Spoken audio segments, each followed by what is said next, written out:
विद्यार्थीगण, मैंने आप लोगों में से कुछ विद्यार्थियों का होमवर्क चेक किया है। प्राय सही बन रहा है, लेकिन बाकी विद्यार्थियों को भी होमवर्क दिखाना होगा, क्योंकि होमवर्क के आधार पर ही यूनिट टेस्ट का नंबर दिया जाएगा, ऐसा निर्देश हमें मिला है। तो प्रतिदिन होमवर्क आना चाहिए और टाइम टेबल में जो समय दिया हुआ है अगले दिन से हम लोग उस समय को पूरी तरह से फॉलो करेंगे। गणित बनाते समय हमें कुछ बातों का ध्यान रखना पड़ेगा और इसीलिए मैं ये आज की वीडियो दे रहा हूँ। इसके बाद मैं नेक्स्ट लेसन में जाऊँगा। सबसे पहले बात मैं एक सवाल बना के बता रहा हूँ आप लोगों को। प्रश्न संख्या 8 है, यदि 3 cot A बराबर 4 हो तो जांच कीजिए कि 1 - tan square A by 1 + tan square A बराबर cos square A minus sine square A है या नहीं।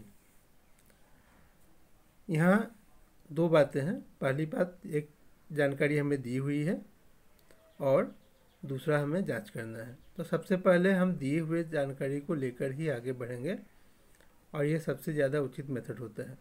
कभी कभी हम लोग अज्ञात से को लेकर ज्ञात तक पहुँचते हैं, लेकिन जहाँ संख्यागत मान की बात नहीं होती है। यहाँ चूँकि संख्यागत मान दिया हुआ है तो हम लोग दिए हुए को लेकर आगे बढ़ेंगे। हमारे पास दिया हुआ है 3 cot A बराबर 4, अर्थात cot A बराबर सामान्य गणितीय नियम से हो जाएगा 4/3, यानी cot A बराबर B/P बराबर 4/3। इसको हम लोग मान सकते हैं कि बराबर है K के।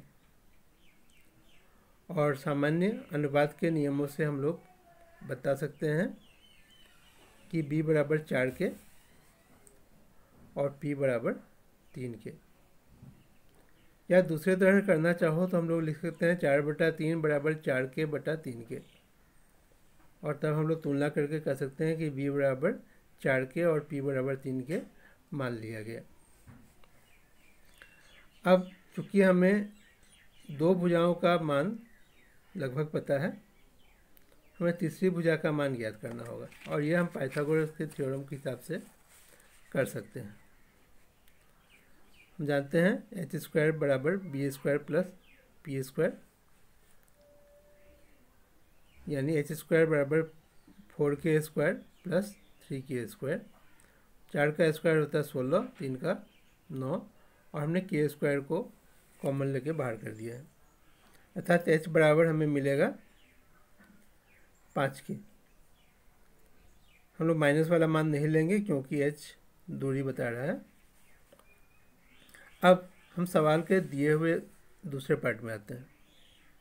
मैंने थोड़ा शॉर्टकट किया है यहाँ कि cot A बराबर 4/3 अगर है तो tan A बराबर 1/cos A बराबर 3/4 हो सकता है, और हम tan A के बदले में सीधे 3/4 लिख सकते हैं।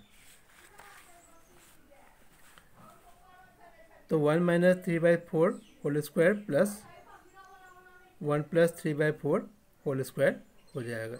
tan स्क्वायर का मान हमने लिख दिया 3/4 का होल स्क्वायर। अब इसको हल करने पर हम पाते हैं इस तरह से एलसीएम लेकर कि LHS का मान हमें मिल रहा है 7/25। फिर हम राइट हैंड साइड का मान फिर से अलग से निकालेंगे। cos square A minus sine square A. cos square ए का मान हम जानते हैं b/h का square minus sine square A बराबर p/h का होल स्क्वायर। यह मान अगर हम डालेंगे, b का मान 4 के और h का मान 5 के, तो 4k/5k का होल स्क्वायर माइनस 3k/5k का होल स्क्वायर, और k को हम लोग निरस्त कर सकते हैं। तो यह मिलेगा 16/25 माइनस 9/25 यानी 7/25, जो कि LHS के बराबर ही था। अतः दी हुई जो उक्ति है वह सत्य है और यह हमारे जांच से प्रमाणित हो गया है। बाकी के सवाल भी इस एक्सरसाइज में इसी तरह से बनाना है। अगले एक्सरसाइज में जाने के लिए हमें इन अनुपातों का कुछ निश्चित कोणों पर मान ज्ञात करना होगा और इसके लिए हम लोग कुछ खास कोण लेंगे। जैसे हम अपने हाथ में अगर देखें, हाथ को फैला के, तो इस बिंदु से अगर हम लोग छोटी उंगली तक सीधी लाइन खींचते हैं, इसको अगर आधार मान लें, और दूसरी भुजा हम लोग अगर दूसरी उंगली तक खींचते हैं तो हम पाएंगे कि यह कोण लगभग 30 डिग्री का होता है। अगर यही भुजा हम लोग मध्य उंगली की तरफ खींचें तो हम पाते हैं कि यह लगभग 45 डिग्री का होता है। तर्जनी तक खींचने पर यह 60 डिग्री का होता है और अंगूठे तक खींचने पर यह लगभग 90 डिग्री तक का होता है। तो हम लोग कुछ स्टैंडर्ड मान ले लेते हैं। 0 डिग्री, 30 डिग्री, 45 डिग्री, 60 डिग्री और 90 डिग्री। अगले वीडियो में मैं इन कोणों का माप किस प्रकार ज्ञात कर सकते हैं यह बताऊंगा। किसी विद्यार्थी को कुछ भी प्रश्न पूछना हो, टाइम टेबल पर जो निर्धारित समय है उस समय पर फ़ोन कर सकते हो। अन्य समयों पर भी, शाम के अध्ययन के समय पर भी मैं फ़ोन पर हमेशा उपलब्ध हूँ। धन्यवाद।